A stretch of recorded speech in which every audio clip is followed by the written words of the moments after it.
Bienvenue dans cette nouvelle vidéo. Découvrons ensemble les meilleures citations de Chevalier Méré. Il n'est pas bon d'être malheureux, mais il est bon de l'avoir été. L'admiration est la fille de l'ignorance. Une âme peut se dire généreuse, quand elle prend plus de plaisir à donner qu'à recevoir. Je ne vois point de plus grand secret dans le langage, que de trouver des manières pour adoucir les choses fâcheuses. La manière d'obéir fait le mérite de l'obéissance. L'orgueil ne réussit jamais mieux que quand il se couvre de modestie. Défiez-vous de ceux qui vous font de petites confidences, c'est pour vous en tirer de plus grandes. La considération de ce qui est honnête et de ce qui ne l'est pas, doit faire toute l'étude, et toute la conduite de notre vie. Ce qui paraît générosité n'est souvent qu'une ambition déguisée. Quand un homme ne veut plus faire de faute, le repentir de celle qu'il a faite lui sert d'excuse, et de lumière pour n'en plus commettre. Ce ne sont pas les biens qui rendent l'homme riche, mais le bon usage qu'il en fait. L'envie est un feu qui dessèche. La crainte de la mort fait oublier tous les maux, et toutes les incommodités de la vie. Il y a des gens qui aiment mieux rester dans leurs défauts que de se donner la peine de les corriger. Une belle vie fait mépriser la mort, et une belle mort fait mépriser la vie. Un grand cœur doit être insensible à tout ce qui ne regarde pas, ou le devoir, ou la gloire. La vraie générosité consiste à faire plaisir sans espérance de revanche. Ce n'est pas la crainte de la peine qui doit rendre l'homme bon, mais l'amour de la justice. Le moyen d'arriver à la gloire est d'être tel que l'on veut paraître. On ne condamne jamais le silence de personne, mais tout le monde se plaint de ceux qui parlent trop. Rien ne nuit tant aux personnes de qualité que le trop d'attachement au bien. Tous ceux qui parlent peu parlent bien, parce qu'ils songent longtemps à ce qu'ils doivent dire. Ceux qui font profession de mépriser la vaine gloire se glorifient souvent de ce mépris avec encore plus de vanité. La nécessité de mourir n'est supportable qu'à celui qui la regarde comme telle.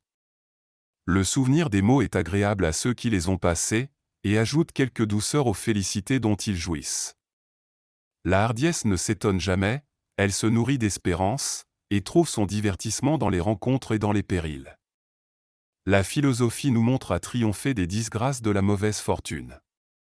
Ce n'est pas assez que d'avoir de la prudence pour réussir, il faut aussi du bonheur pour réussir. La perfection de la justice consiste à aimer beaucoup les choses grandes, et peu les petites. Les hommes sont d'ordinaire aussi curieux de voir la vie d'autrui, que négligents de corriger la leur propre. Les mots de l'imagination n'ont d'entrée dans l'esprit qu'autant que la faiblesse veut leur en donner. Il y a des manières d'accorder les grâces, qui sont plus insupportables que le refus. Une grande dignité est une grande servitude. La nature judicieuse en tout ce qu'elle fait, a mis plus de gloire où il y a plus de danger.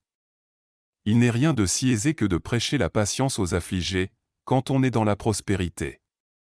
Tous les hommes sont imparfaits et le plus accompli, c'est celui qui a le moins de défauts.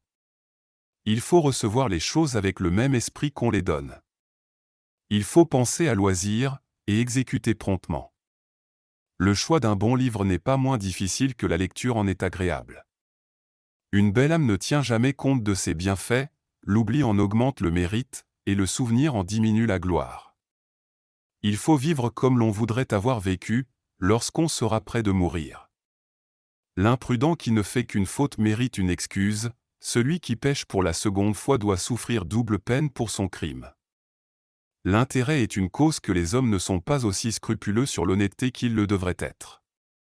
La prudence dans les entreprises, la fermeté dans l'exécution, et l'intrépidité dans les périls. Si la mort paraît effroyable aux riches, elle doit bien consoler les malheureux. Les maux tournent en bien aux personnes vertueuses, et les vicieux souvent changent les biens en maux. La crainte cherche le mal pour s'en affliger avant qu'il ne soit arrivé, elle ne s'entretient que d'illusions et de fantômes. Celui qui ne pense qu'à recevoir, oublie aisément les choses qu'il a reçues. Le sage fuit tout ce que le peuple estime, tout ce que le hasard donne, et tient pour suspect tous les présents de la fortune.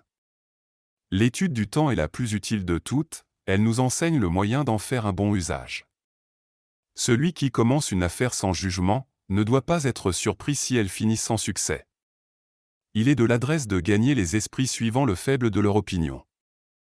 Il faut toujours épargner les défauts d'autrui, jamais les siens.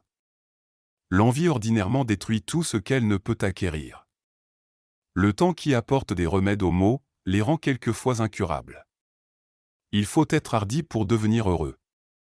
Il faut toujours dire beaucoup de choses en peu de mots. Pour réparer la perte du temps passé, il faut bien employer le présent et ne souhaiter l'avenir que pour en faire un bon usage. Quand le cœur devance la main à nous faire un présent, nous en recevons deux à la fois. L'on est toujours assez riche quand on est content de peu. Il faut songer quelquefois à la mort, cette seule pensée peut nous apprendre à bien vivre. Il ne faut jamais craindre que les maux qu'on peut éviter. L'amertume de ceux qui sont inévitables s'augmente par la peur que nous en avons.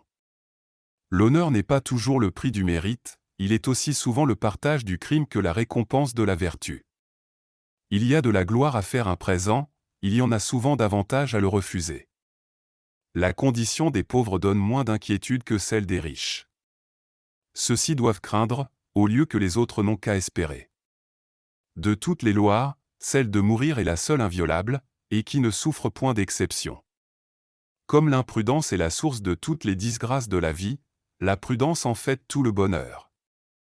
C'est la raison qui persuade les vertus, comme la foi établit la religion, et la loi le devoir. Le ciel, pour mieux châtier les coupables, les laisse régner quelque temps. On excuse les fautes qui se commettent sans y penser, quoique c'en soit une grande de ne pas y penser. Les bienfaits accompagnés d'orgueil sont souvent payés de haine. L'orgueil est une enflure de cœur qui gâte toutes les bonnes qualités de l'esprit. Un bon pilote doit s'accommoder au changement des vents et un sage à la fortune. Celui qui ne veut pas se hasarder ne doit pas songer à s'élever.